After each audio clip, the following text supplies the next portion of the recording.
आमिर इलियास राना साहब कह रहे थे कि जी माइट की लड़ाई तो बस ठीक है, ऐसे तो ऐसे सही जी। देखें, पाकिस्तान में तो 76-78 वर्षों से यही लड़ाई चल रही है ना। माइट की लड़ाई है, सियासी पावर की लड़ाई होती है, इक़्तिदार में आने की लड़ाई है, उसमें कोई दो राय नहीं है। लेकिन हम तो ओवरऑल बात कर रहे हैं ना कि क्या ये लड़ाई दुरुस्त है।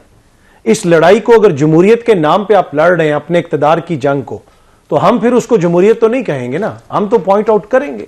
और जो मेरा पहला पॉइंट था, जो इंडिपेंडेंट माइंड्स हैं, हो सकता है वो मुझसे डिसएग्री करें, आपसे डिसएग्री करें, मालिक साहब से डिसएग्री करें, राना साहब के मुखालिफ जाएं, लेकिन हमें ऐसे माइंड्स को चेरिश करना चाहिए। वही बाबर सत्तार साहब है ना, जब से तरमीम हुई है, कुछ सहाफी भी, कुछ दीगर लोग भी बार बार उनका नाम ले रहे हैं कि जी उनकी भी ट्रांसफर कर दी जाएगी, उसको भी भेज दिया जाएगा। क्या मसला है उनसे? पीटीआई को भी बड़ा मसला था जब बाबर सत्तार की जब नॉमिनेशन के ऊपर इन्होंने बाकायदा कंपेन चलाई सोशल मीडिया के ऊपर। सही बात है, क्यों कि वो एक इंडिपेंडेंट माइंडेड बंदा है। ऐसे लोगों को हमें चेरिश करना चाहिए कि भाई हमारी सोसाइटी में कितने लोग हैं जो इंडिपेंडेंटली काम करते हैं। हो सकता है कि उनके काम में कहीं कोई नुक्स हो, हम उसमें तनकीद भी कर सकते हैं, तो लेकिन ये वही अतर मिनुल्लाह साहब हैं, ये वही मंसूर अली शाह साहब हैं जिन्होंने 3-2 के फैसले को 4-5 की उस बहस में डाल दिया जब अता बंदयाल साहब ने वो फैसला दिया, क्योंकि उस वक्त ये काजी साहब के कैंप में थे। लेकिन मैं ये समझता हूं कि उनकी इंडिपेंडेंट थिंकिंग थी, उन्होंने समझा कि ये चीज ऐसी है तो उन्होंने वैसा किया। तो अब ये जो एक हम वो लाना चाहते हैं ना कि एक बिल्कुल सीधी कतार के अंदर जज का माइंड, हमें पहले ही पता हो कि अगर रियासत के मुखालिफ आप कोई चीज लेके जा रहे हैं तो वहां से आपको कोई रिलीफ नहीं मिलना। ये जो चीज है ना, ये बड़ी खतरनाक है। जो मालिक साहब अभी फरमा रहे थे कि हम जब भी स्टेट के खिलाफ, हुकूमत के खिलाफ कोई आपका मसला होगा, आप ऑटोमेटिकली आपको पता चल जाएगा कि भाई वहां से हमें रिलीफ नहीं मिलना। यह सिचुएशन पहले नहीं थी। पहले यह था कि कुछ मामलात के अंदर आपको नहीं मिलती थी, कुछ के अंदर मिल जाती थी। लेकिन अब आप देख लें जिस तरह के फैसले आए, अब आईनी अदालत बन गई है। उससे पहले आईनी बेंच ने जो फैसले दिए, चाहे वो अदालतों का कोई फैसला हो या दीगर मामलात हो, मखसूस नशिस्तों वाला केस हो, उसके अंदर आपको लगा ऐसे कि जो हुकूमत की ख्वाहिश है उसके मुताबिक सब कुछ हो रहा है। तो ये एक ऐसी चीज है जो थोड़ी सी यूनिक है। पहले अदलिया के अंदर कहीं ना कहीं आपको इंडिपेंडेंस नजर आती थी, कोई ऐसी चीज नजर आती थी जिससे हुकूमतें तंग होती थी, एग्जेक्टिव तंग होता था। अब लगता ऐसे है कि मामला उस तरफ जा रहा है कि जहां पे एग्जेक्टिव और अदलिया हुकूमत जो है ये एक पेज पे होंगे जहां तक मामलात इनकी हद तक। तो बात तो वहीं आ जाती है मालिक, जो इस वक्त आमिर कह रहे हैं कि जी ये तो इस वक्त ताकत के जो है वो झगड़ा है और उसी को लेके आगे चले। अब आप इसका जो मर्जी नाम दे दें। मैंने शुरू में कहा था कि 2 लेवल्स की डिबेट है। एक है क्या होना चाहिए, क्या प्रॉपर चीज है और क्या दुरुस्त है। एक है जमीनी हकायक। ठीक, जमीनी हकायक आमिर ने बिल्कुल उठाया, जिसके पास ताकत है वो कर रहा है। इस वक्त एब्सोल्यूट पावर है, एब्सोल्यूट चीज। यहाँ तो पूरी जिंदगी का इस्तिस्ना भी मिल गया। क्या वो कॉन्स्टिट्यूशन के अंदर खिलाफ वर्जी नहीं है?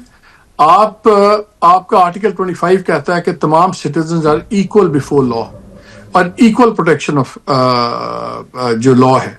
तो प्रेसिडेंट साहब को भी इस्तिस्ना है, ऑल सर्विसेज को भी लाइफ का इस्तिस्ना है। ये क्या उसकी मुखालफत नहीं है? जब आप बात करते हैं, आपके आइन के शुरू में लिखा हुआ है कि कोई कुरान सुन्ना और शरिया के खिलाफ कानून नहीं बनेगा। आप मुझे बता दें क्या सहाबा इकराम को इस्तिस्ना था जवाबदेही से? अल्लाह के तो अंबिया को इस्तिस्ना नहीं था। मालिक, 2 फर्क चीज है ना, immunity while in the seat वो तो मैं कह रही हूँ वो भी थी। This is what I am saying ना, पूरी दुनिया में होती है। हाँ, मैं ये कह रही हूँ, I am just saying sir, I am saying immunity थी ना, ये सही कह रहे हो, but I am just trying to say कि ये फर्क है। इम्यूनिटी पहले भी थी बट ताहयात नहीं थी। सही बात है। इम्यूनिटी दुनिया में बहुत ममालिक में है जब तक आप उस टर्म ऑफ ऑफिस के अंदर है। और उसकी लॉजिक होती है ना, आज एक सदर है, प्रोफेशनल या वजीर आजम है, वो अदालतों में आगे रहेगा तो मुल्क कौन चलाएगा? सही बात है। ट्रंप पे नहीं है, लेकिन आइन बन गया। वही आमिर वाली बात, भाई ताकत है, अंग्रेजी में कहते हैं ना, I will do it because I can. तो ठीक है, फिर वो आप कर तो लेंगे, लेकिन फिर आप एक इतनी ज्यादा एक घुटन का माहौल बन जाएगा। देखें, एब्सोल्यूट पावर का नशा बड़ा अच्छा होता है, लेकिन एब्सोल्यूट पावर एक एल्बेट्रॉस अराउंड द नेक भी है कि आपके पास उज़र कोई नहीं है। अब इस गवर्नमेंट के पास कोई बहाना नहीं है, कोई हुज्जत नहीं है, कोई उज़र नहीं है कि हम मुल्क क्यों ठीक नहीं कर पा रहे। पहले कहते थे जी जजेस, वो जी जजेस नहीं काम करने देते, यहाँ रुकते हैं, चलें आपने जुडिशरी फारिग कर दी। वो जी हमें बड़ा खतरा है कि हमारे से बाद में आके नैब पूछती है, ये करेगी वो करेगी, वो भी खतरा है। आपने वो भी ले लिया, आपके लोग जो मर्जी करें। सो अब बहाना कोई नहीं है। देख लेते हैं अब कौन सी दूध शहद की नहरें बहेंगी, लेकिन रियलिटी वही है, ताकत की गेम थी और इस ताकत की गेम में देखो मालिक, एक बात से एग्री करता हूँ, एक सेकंड, आमिर लिहाज से मैं एक बात से एग्री करता हूँ कि अगर हमारी ये हैंगओवर था जब जस्टिस इफ्तिखार चौधरी वापस आए, तो एक हैंगओवर था पावर का, उसमें कोर्ट्स भी पावर प्ले का हिस्सा बन गई। जब आप पावर प्ले का हिस्सा बनेंगे तो फिर rules of the game change होंगे। अगर ये कोर्ट्स ही रहती तो आज ये नतीजा ना होता, लेकिन इन्होंने बहुत आसान बना दिया। नहीं, मैं देखो ना, हाँ, ये भी तो है ना कि जी पहले नैब बनाओ क्योंकि इतनी ताकत के साथ गड़बड़ हो गई है, अब ये है कि ताकत कम है तो ताकत ज्यादा दे दो। सो बात तो ताकत की। आमिर एक बात ये जो अभी कह रहे थे, यानी कि भाई चूंकि ऑब्जेक्टिवली अब कोई भी इंडिपेंडेंट माइंडेड कोई भी नहीं रहा जुडिशरी में, दोनों यही कह रहे हैं, और इसका मतलब देयर इज अ प्रिडिक्टेबिलिटी कि क्या होगा केसेस में। आप इससे एग्री करते हैं? आप लोग ना मोहम्मद मालिक, आप पिछली हिस्ट्री बयान कर दें, सब कुछ करें। मैं फरवरी 92 में जर्नलिज्म में इस्लामाबाद आया। मैंने मार्च में नवाज शरीफ की असम्बली टूटी हुई, जब मैं गया और वो चीफ जस्टिस साहब ने इफ्तिताह की तख्ती लगानी थी, तो हम सीमेंट के चबूतरों में कोर्ट नंबर 1 में बैठते थे। सीटें भी नहीं लगी थी, कोर्ट वहाँ चली गई, उजुल्ला साहब कर गए थे। तो कोई 2 हफ्ते मुझे लगे कि मैं समझूं शरीफुद्दीन पीरजादा साहब क्या बात कर रहे हैं। हमें ज़ाहिर है वो फिक्रे, कवानीन, लफ्ज़ समझ नहीं आती थी कि वो टर्म्स होती है ना। और उस वक्त कहते थे जी ये जो जज सवाल करते हैं ना, ये इसका फैसला नहीं आता। मैं आज तक देख रहा हूं जो बात करते हैं वही फैसला ठोक के देते हैं। ये छुप के कभी फैसला नहीं देते कि क्या इन्होंने छुपा के करना है। ये सारे जजेस, मैंने 93 से कोर्ट्स कवर की। तो पॉइंट क्या? मैं आगे आ रहा हूं। अभी बात हो रही थी जरदारी साहब के इस्तिस्ना की। इमरान खान को इस्लामाबाद हाई कोर्ट ने दी जमानत के आइंदा के मुकदमे में भी जस्टिस तारिक ने, सरदार तारिक ने सुप्रीम कोर्ट में उड़ा दिया, आइंदा कुछ नहीं होता। हमें यकीन करना चाहिए। हमारी जो इतने बड़े बड़े लॉयर्स आके खड़े हो जाते हैं जिन्होंने ये फैसला नहीं समझा कि भाई पीटीआई का बल्ला लिया, पीटीआई नहीं ली, और इन्होंने अपने लोगों को वहां नहीं शामिल कराया, तो ये जजेस के ऊपर चढ़ जाए ना कॉन्स्टिट्यूशन कोर्ट में। इसको कुरान और सुन्नत का आर्टिकल 2 के खिलाफ ये इस्तिस्ना दिया गया। उड़वाए ना, जाके जरा खड़े हो ना, अपने मुफ्त में केस लड़ेंगे जाके। बड़े बड़े जो प्रेस कॉन्फ्रेंस कर रहे हैं, ये क्यों नहीं जाते? ये इंतजार क्यों करते हैं कि फलाना हमें कहेगा तो हम जाएंगे? मतलब एक मिनट में थोड़ी सी बात, क्योंकि चीजें होती रही है ना। एक जज के बारे में बात की कि जी वो सबसे आजाद थे। कभी खुलेगा कि वो क्यों आजाद हो गए और उन्होंने किस वकील की सिफारिश की थी, जिस अफसर ने नहीं मानी तो उसी को टांग दिया। यहाँ बहुत छोटी छोटी चीजें आई हैं। बड़े बड़े अच्छे लोग हमारे दोस्त रहे हैं। जो चीफ ऑफ डिफेंस फोर्सेस की जो अपॉइंटमेंट हुई है आर्मी चीफ की, तो अब फील्ड मार्शल 2030 तक he is in that position of authority. मालिक, उसकी इम्प्लीकेशंस क्या? इम्प्लीकेशंस तो देखें, पॉलिटिकल इम्प्लीकेशंस तो है ना। अगर इमरान खान है, पीटीआई है, जिनके साथ डायरेक्ट क्लैश है, उन्होंने अपना क्लैश बना लिया इंस्टीट्यूशन के लिए, और उन्होंने तो बिल्कुल जाती लगता है कि अब टसल हो गई है उनके लिए। बड़े सीरियस इसकी इम्प्लीकेशंस हैं, और गवर्नमेंट के लिए भी इम्प्लीकेशंस हैं। गवर्नमेंट तो बड़ी खुश बैठी हुई है, जो रूलिंग इत्तेहाद है वो तो कहते हैं जी उन्होंने तो डेलीगेट कर दिया हुआ है। वो कहते हैं हमें कोई परेशानी की बात नहीं है। इमरान खान ने खुद ही जंग छेड़ी हुई है फौजी क़यादत के साथ, और उनकी जंग फौजी क़यादत को भी नहीं, वो तो फील्ड मार्शल का नाम लेके ही उनपे डायरेक्ट छेड़ी तो हुई है। तो गवर्नमेंट की तो पांचों घी में है ना। देखें, जुडिशरी भी हो गई, जो लड़ाई है उनकी सबसे बड़ी पॉलिटिकल, वो उसमें उनको कुछ करना नहीं पड़ रहा। वो इमरान खान साहब ने खुद अपनी जंग दूसरी तरफ की हुई है। सो पॉलिटिकल इम्प्लीकेशंस, गवर्नमेंट बहुत खुश है और पीटीआई अंडरस्टैंडेबली बहुत परेशान होगी। ठीक, so, इसमें तो कोई रॉकेट साइंस है ही नहीं। रॉकेट साइंस की बात नहीं है इसमें।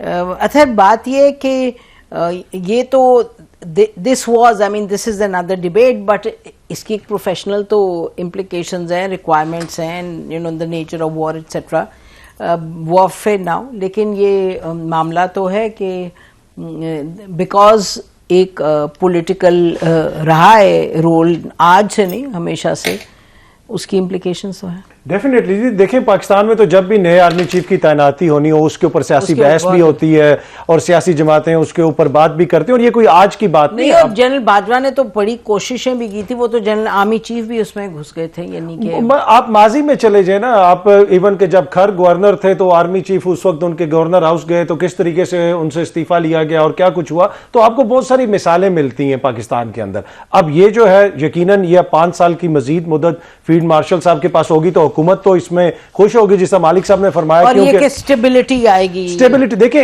एक इसकी प्रोफेशनल साइड है।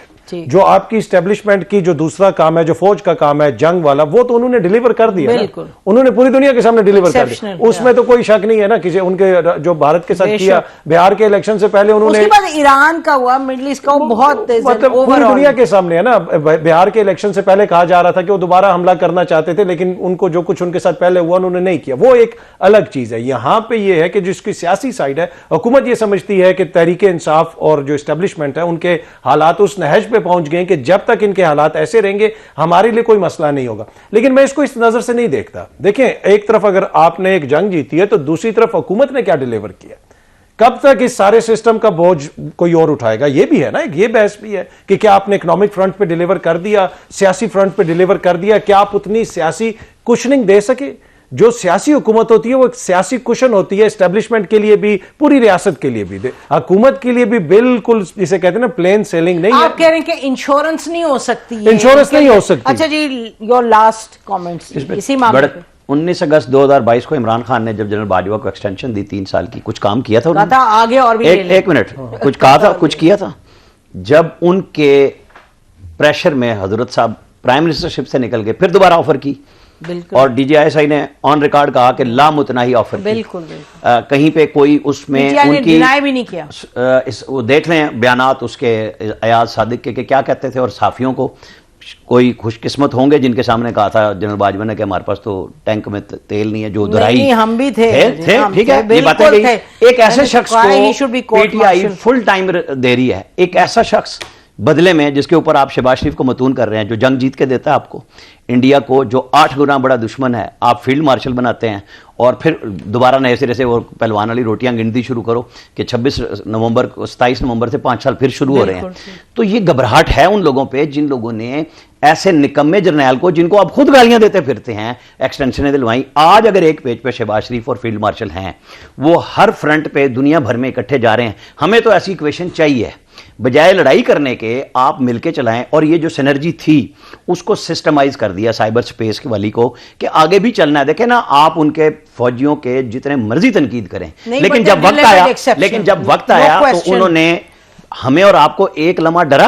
हम सारे साफी एक बात पे थे कि हम लड़ रहे हैं और हम जीत रहे हैं। इंडिया का मुंह काला हुआ साफियों का भी, और जो कुछ हुआ। आज जब ये चीजें हो गई हैं तो इसको ना साथ मिला के वो मेंगनियां डालने वाली बात है कि जी हुकूमत ने कुछ नहीं किया। भाई हुकूमत और फौज मिल के जंग लड़ रहे थे, मिल के आगे चल रहे हैं। बहुत ज्यादा क्राइसिस है, बेपना चैलेंजेस हैं इस वक्त गवर्नमेंट के लिए, वो अलग से हैं, लेकिन आप उसको इसके साथ मिला देंगे कि जी ये बैगेज है फलाना। नहीं जी, उन्होंने जंग जीत के दी तो हमने उनको ये जवाब दिया है। और आइंदा जो एयर चीफ हैं उनके लिए शहबाज शरीफ ने कहा, मोहम्मद मालिक मौजूद थे उस जिस दिन जंग जीतने के बाद प्राइम मिनिस्टर ने लोगों को बुलाया था, उन्होंने कहा जी कि ये फील्ड मार्शल और इनकी जब मौजूदा मुद्दत खत्म होगी हम इन्हें एक्सटेंशन देंगे, यानी मार्च 26 में। तो ये तो उन्होंने जंग लड़ने और जीतने वालों के लिए इनाम मुकर्रर कर दिया। तो हम किस चीज की बहस कर रहे हैं? फौज के इस करैक्टर की कि उन्होंने जंग जीत के दिखाई। नहीं, बहस तो ये नहीं हो रही कि जंग, बात यह है कि ये दिस इज अनप्रेसिडेंटेड कि इस तरीके से आपने ऑलरेडी आइन में डाल दिया और ये कह दिया कि आर्मी चीफ जो हैं वो 5 साल उनको और मिलेगी एक्सटेंशन, 3 साल उनके मुकम्मल हो गए। मेरा ख्याल है कि एक तरीका तो उसका देखने का ये है ना कि स्टेबिलिटी की बात है, बट द क्वेश्चन, और जंग जीतने के बाद, हाँ वो तो जाहिर है, बट सवाल ये है जिस पर प्रोग्राम खत्म करते हैं। मेरा ख्याल है आप तीनों का बहुत शुक्रिया नाज़रीन। सबसे बड़ा सवाल कि स्टेबिलिटी की बात होती है। कुछ लोग कहते हैं कि जी ये सिंगापुर का, चाइना का ये जो मॉडल है, ये स्टेबिलिटी का मॉडल आएगा तो इसके नतीजे में बेहतरी आगे होगी। तो यही सवाल पर प्रोग्राम को ख़त्म करते हैं कि ठीक है ये एक पॉइंट ऑफ व्यू है, लेकिन at the cost of what, और फिर क्या इसके नतीजे में स्टेबिलिटी और इकोनॉमिक प्रोग्रेस और ये जो तमाम मामलात हैं, या क्या हम बेहतरी की तरफ जाएंगे? This is the big question.